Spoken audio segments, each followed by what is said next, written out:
Olá, pessoal! Eu sou a professora Poliana e hoje vocês vão estudar a respeito do sistema linfático.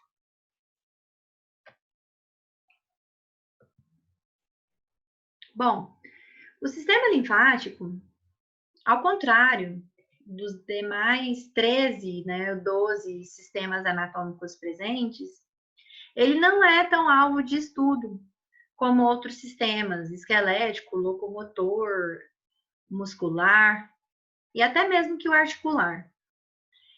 É um sistema que ele entra entre os menos estudados. Contudo, isso não quer dizer que ele seja um sistema novo, não, recente não. Aristóteles, lá ainda nas épocas de estudos filosóficos, ele conseguiu observar esse sistema e chamou o fluido que passava dentro dos vasos linfáticos de sangue branco. Depois, em 1622, outro pesquisador conseguiu descrever a anatomia desses vasos esbranquiçados com presenças de gânglios linfáticos em intestino de cachorro. O sistema linfático, ele também é chamado de sistema linfóide. Por quê? Porque ele tem órgãos responsáveis por produzir linfócitos, são os órgãos linfóides primários. E, além disso, ele tem órgãos responsáveis por elaborar a resposta imunológica. Então, ele está estreitamente relacionado com a defesa do nosso organismo, que envolve a participação dos linfócitos. E, além disso, bem importante esse velhinho aqui, o Dr. Emil Boulder, descreveu, a partir dos estudos realizados do sistema linfático, a drenagem linfática, que atualmente aí é alvo, importante do mercado esteticista. Bom, o sistema linfático ele não caminha sozinho. Ele está muito relacionado com um outro sistema. Que sistema que é esse? O sistema cardiovascular, que vai ser o assunto da nossa próxima aula. Como vocês podem observar aqui na figurinha, o sistema cardiovascular, ele apresenta diferenças bem importantes em relação a esse sisteminha que está sendo mostrado aqui em verde, tá? Ó, ele forma uma redezinha, tem uma bomba, que é o coração, que vai ser responsável pela pulsação do sangue, e a gente fala que ele é um sistema fechado. O sistema linfático, ao contrário, ele não vai formar essa rede, ele vai estar arranjado no sistema cardiovascular. Por isso a gente fala que ele é um sistema aberto. Juntos, os sistemas linfático e cardiovascular, eles vão formar o que a gente chama de sistema circulatório. Bom, e qual seria a função básica do sistema linfático? A função básica desse sistema, ele está presente aí, ó, em todo o nosso organismo. E a sua função básica é drenar líquidos acumulados no espaço intersticial. Mas, afinal, o que é o espaço intersticial, líquido intersticial? Para poder entender isso, nós temos que lembrar que a composição do nosso corpo, de um adulto, tem aí entre 60% a 70% de água. E essa água, ela está disponibilizada em diferentes compartimentos no organismo. É possível enxergar ela lá no sangue, quando a gente faz a separação, e em forma do que a gente chama de plasma. É possível observar ela em células. As células, elas recolhem praticamente 99 a 98% da água que está presente no nosso corpo. E também eu consigo observar essa água num localzinho aqui que fica entre as células que estão fora dos vasos, seja o vaso sanguíneo do sistema cardiovascular, seja o vaso linfático do sistema linfático. E o nome da água, quando ela está aqui fora da célula, é líquido intersticial. Então, aqui na figura, a gente já consegue ter uma ideia. A água sai aqui do líquido, olha o sentido da seta saindo do capilar sanguíneo, mas ela volta também. Só que nem toda a água consegue voltar. Então, alguma parte dela também vai passar para onde? Para o sistema linfático. Por que isso acontece? Qual que é a importância disso? A célula precisa fazer troca de diferentes substâncias, recolher nutrientes, eliminar metabólitos. Então, essa troca que acontece aqui a todo momento no nosso organismo é de extrema importância para manter a homeostase do corpo humano. Vamos observar essa figura. Aqui, ó, em vermelho e azul, nós temos a presença de um vaso sanguíneo. O vaso sanguíneo vai carregar um líquido que a gente chama de plasma. Esse plasma, ele sai do vaso sanguíneo, ele retorna no vaso sanguíneo. E aí a gente tem o fluxo sanguíneo, o fluxo de sangue.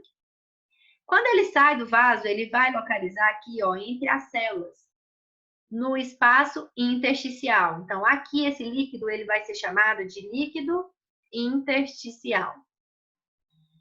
Contudo, 10% do líquido que saiu não consegue retornar para o vaso sanguíneo, o que se chama de débito cardíaco. Consequentemente, esse líquido precisa ser coletado por um outro sistema, para que eu não comece a acumular líquido entre a célula e comece a ter o quê? Edema, inchar, ficar maior, como a gelatina. Quem vai ser responsável por promover essa função é o sistema linfático, representado aqui nesse vasinho em verde. Olha o sentido da água entrando aqui nesse vaso linfático. É apenas um sentido. E ao contrário do vaso sanguíneo, que tem duas aberturas, aqui a gente tem só uma, porque a linfa vai acontecer em um único sentido. Então, eu já adiantei para vocês como que vai chamar a água que passa aqui, ó, do espaço intersticial para o vaso linfático. Ela vai ser chamada de linfa. A linfa, ela tem essa função de drenar essa água, mas também tem outros componentes que vão passar por ela. Proteínas, macromoléculas, lipídios, fragmentos de células e fragmentos de bactérias, que a gente chama de toxinas. Sendo assim, o sistema linfático tem 3 funções principais que ele realiza, tá? Primeira, drenar o excedente intersticial, o líquido que está entre as células, e assim ele vai ajudar o sistema cardiovascular, porque ele não consegue receber todo o líquido sozinho. Segundo, absorver moléculas de gordura e substâncias de alto peso molecular, lipídios, proteínas, macromoléculas. E terceiro, promover a resposta imunológica. Isso mesmo, participar da defesa do nosso corpo. Contra quem? Patógenos e toxinas. Seja pelo reconhecimento de antígenos e defesa celular, seja pela produção de anticorpo, visando a destruição ou inativação desse patógeno. Como é chamado o local em que a linfa vai percorrer, o local que ela vai usar para ela poder circular, para ela ser drenada? Então, como vocês podem observar nessa figura aqui, nós temos aqui o sistema linfático atuando em todo o organismo. Mas como vocês podem ver nessa figura aí, na do slide anterior, essa linfa vai ser drenada em apenas um único sentido. Então, aqui, ó, considerando lá na ponta do pé, qual que é o sentido da linfa? Ela vai migrar no sentido longitudinal, podálico para cefálico, em direção à cabeça. Por quê? O local em que esse líquido é devolvido ao sistema cardiovascular vai ser aqui, ó, na região torácica, nos ductos torácicos.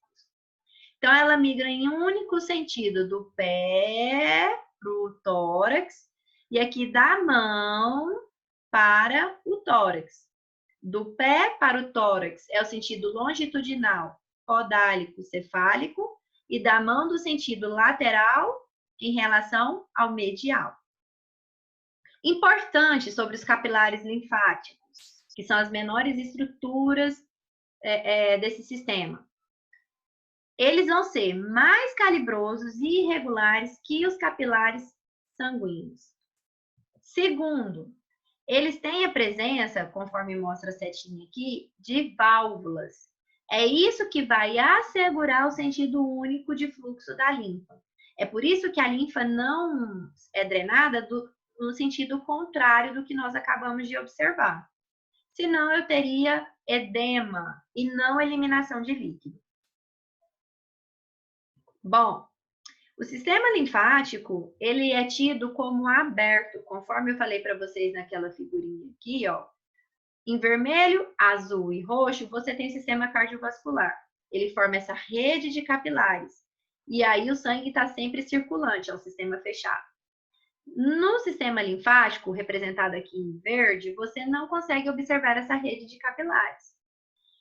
E o fato de seus capilares linfáticos terem o fundo cego, ou seja, o fundo é fechado para a linfa ser gerada em um único sentido, faz com que a gente classifique esse sistema como um sistema linfático aberto.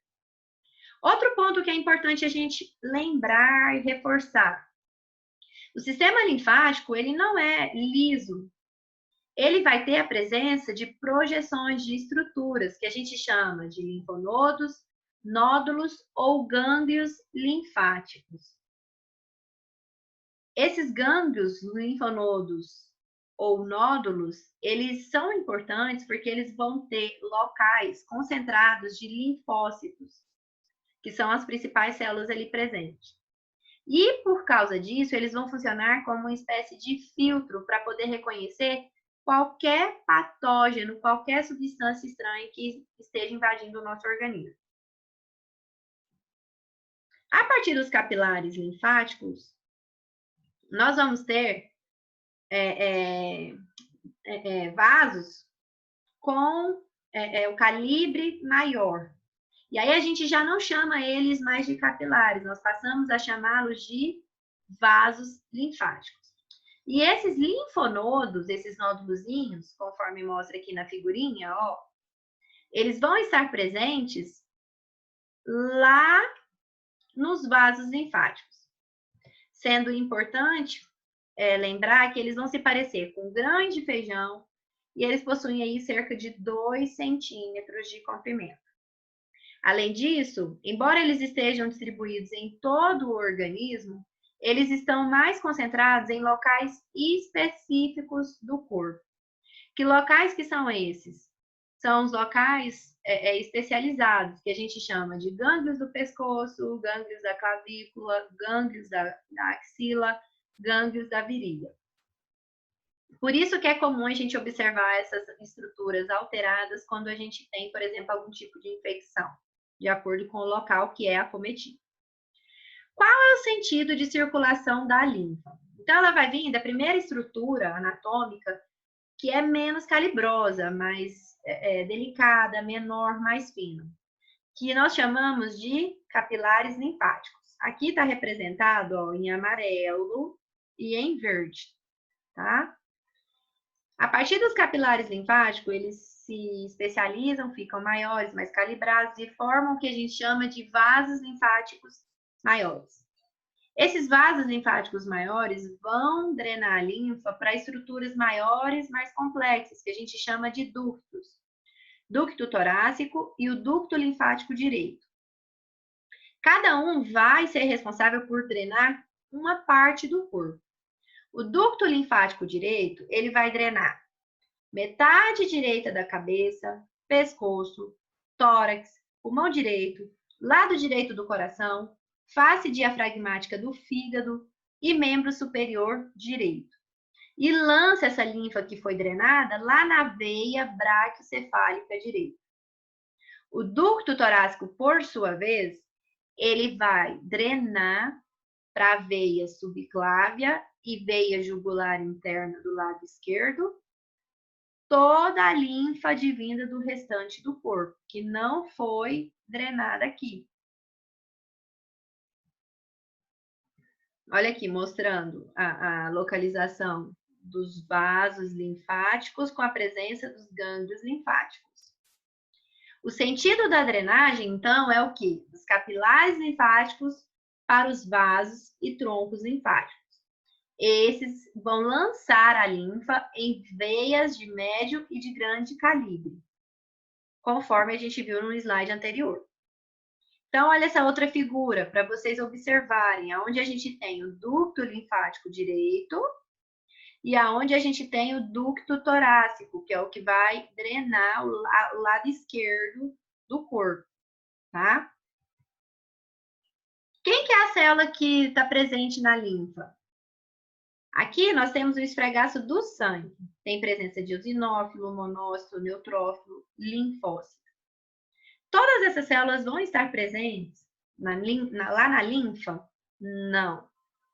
A linfa é constituída por 99% de linfócitos, que são essa célulazinha esférica menor com um núcleo excêntrico, responsável por reagir diretamente na defesa do corpo e também por produzir anticorpos. Além daqueles vasos linfáticos, capilares linfáticos, ductos linfáticos, tem mais algum órgão que vai constituir o sistema linfático? Sim. Nós falamos que esse sistema também é chamado de linfóide, porque ele produz os linfócitos. Então, a gente separa esses órgãos de órgãos linfóides primários, porque eles vão produzir linfócito T e linfócito B, e a gente chama eles também de órgãos linfóides secundários, porque eles vão favorecer a maturação desses linfócitos e a elaboração de uma resposta imunológica frente à agressão do nosso corpo. Os órgãos linfóides primários, quem vão ser? Aqueles que produzem linfócito T. Aonde que vai acontecer isso? Lá no timo. Timo é um órgão que involui, é uma glândula, na verdade, que involui quando a pessoa chega na puberdade. Depois da puberdade, ele se desenvolve da infância até na puberdade para chegar ao seu tamanho maior. E lá na puberdade, ele começa a regredir. Quanto mais velha a pessoa for, menor vai ser o tamanho do timo dela. E aí ele apresenta um lobo esquerdo e um lobo direito. Desculpa. Esses lobos, eles são constituídos de vários lóbulos, que são lobos menores. É aqui o local de produção do linfócito T. E eu também tenho a produção, o local de produção do linfócito B. O principal local é aonde? Na medula óssea vermelha. Quando a gente fizer um corte aqui, no caso, frontal, por exemplo, de um osso longo, que na epífise apresenta a medula óssea vermelha, aqui vai ter a produção de todas as células do sangue e dos linfócitos que estão presentes lá nos nódulos linfáticos do sistema linfático. Tem mais algum órgão no sistema linfático? Tem. Além da medula óssea, além do timo, que são responsáveis por produzir os linfócitos, nós temos os órgãos que nós chamamos de órgãos linfóides secundários, porque eles vão ajudar na maturação desses linfócitos e formulação de resposta imunológica. Quem são eles? Basicamente, o baço, que é aquele órgão que vai ficar localizado lá no quadrante superior esquerdo, que eu falei para vocês que em acidente de carro é normal ter a ruptura, tem risco da pessoa ter hemorragia, e normalmente ele é removido, tá? O baço tá aqui, ele é muito importante também para a renovação, por exemplo, de hemácias no organismo. E ele entra como um órgão linfóide secundário, porque ele ajuda na maturação também de linfócitos. Vamos ter também as tonsilas, as famosas adenoide, elas são popularmente conhecidas como adenoide, no caso da tonsila faríngea, amígdalas, no caso das tonsilas palatinas, e nós ainda temos tonsilas linguais ou sublinguais, que estão presentes na porção posterior da língua. Outro importante órgão linfóide secundário é o apêndice vermiforme.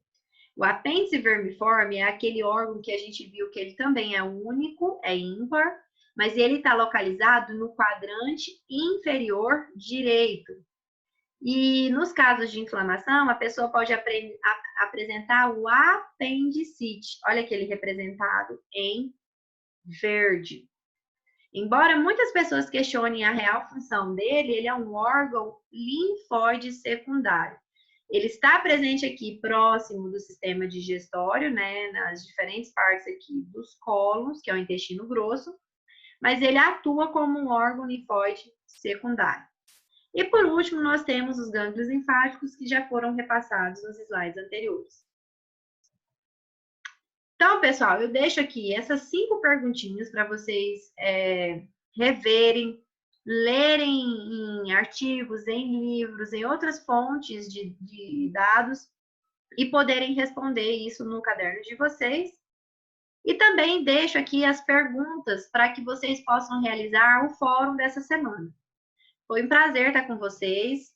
Eu espero que vocês tenham gostado da aula e até a próxima semana.